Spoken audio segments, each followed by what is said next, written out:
एक मुर्दा औरत को गुस्ल देने के दौरान मदीना की एक औरत ने उस मुर्दा औरत की रान पर हाथ रखते हुए ये अल्फाज कहे कि इस औरत के फलां मर्द के साथ नाजायज़ ताल्लुकात थे। बस उस औरत का ये बात कहना था कि अल्लाह ताला ने अपनी ढील दी हुई रस्सी खींच दी।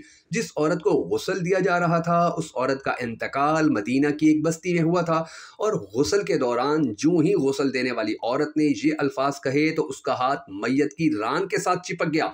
उसका हाथ रान के साथ चिपकने की कुव्वत इस कदर ज्यादा थी कि वो औरत अपना हाथ खींचती तो मैयत घसीटती जाती थी, मगर हाथ नहीं छूटता था। जनाजे का वक्त करीब आ रहा था, उसका हाथ मैयत के साथ चिपक चुका था और बेहद कोशिश के बावजूद जुदा नहीं हो रहा था। तमाम औरतों ने उसके हाथ को पकड़कर खींचा, मरोड़ा, गर्ज जो मुमकिन था वो सब किया, मगर सब बेसूद रहा।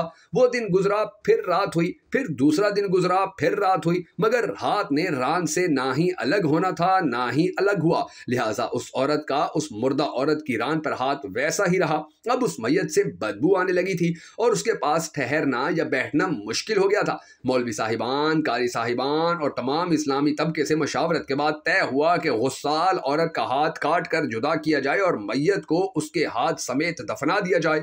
मगर उस फैसले को गुस्साल औरत और उसके खानदान ने यह कहकर रद्द कर दिया कि हम अपने खानदान की औरत को माजूर नहीं कर सकते, लिहाजा हमें यह फैसला कबूल नहीं।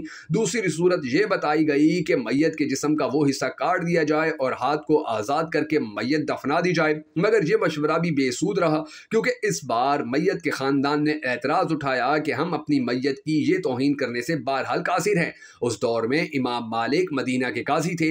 ये बात इमाम मालिक तक पहुंचाई गई कि इस केस का फैसला किया जाए, तो खबर मिलते ही इमाम मालिक उस घर पहुंचे और सूरत हाल भांप कर गुस्साल औरत से सवाल किया कि ए औरत, क्या तुमने गुस्ल के दौरान इस मैयत के बारे में कोई बात कही थी?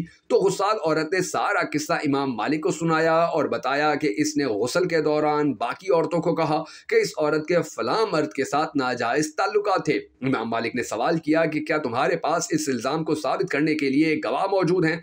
औरत ने जवाब दिया कि इसके पास गवाह मौजूद नहीं है। तो इमाम मालिक ने फिर पूछा कि क्या इस औरत ने अपनी जिंदगी में तुमसे इस बात का तज़किरा किया था?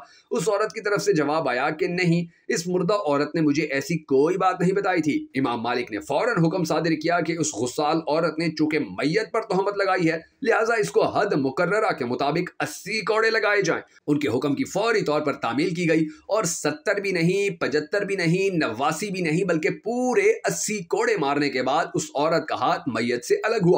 अंदाजा लगा लीजिए कि किसी पर तोहमत लगाना कितना कबीरा गुनाह है, और आज हम लोगों पर तोहमत लगाते वक्त जरा सा भी नहीं सोचते। अल्लाह पाक हम सबको दूसरों पर तोहमत लगाने जैसे गुनाह कबीरा से बचाए रखे, और अगर हम किसी पर तोहमत लगा चुके हैं तो हमारा पाक परवरदिगार हमारी इस गलती से दरगुजर फरमाए। अगर आपको भी हमारी ये सबक आमोज वीडियो पसंद आई हो और आप भी हम सबके साथ मिलकर होने वाली सदका जारिया दुआ में शामिल होना चाहें तो कमेंट सेक्शन में आमीन जरूर लिखकर हमारी इस वीडियो को शेयर जरूर कर दीजिएगा।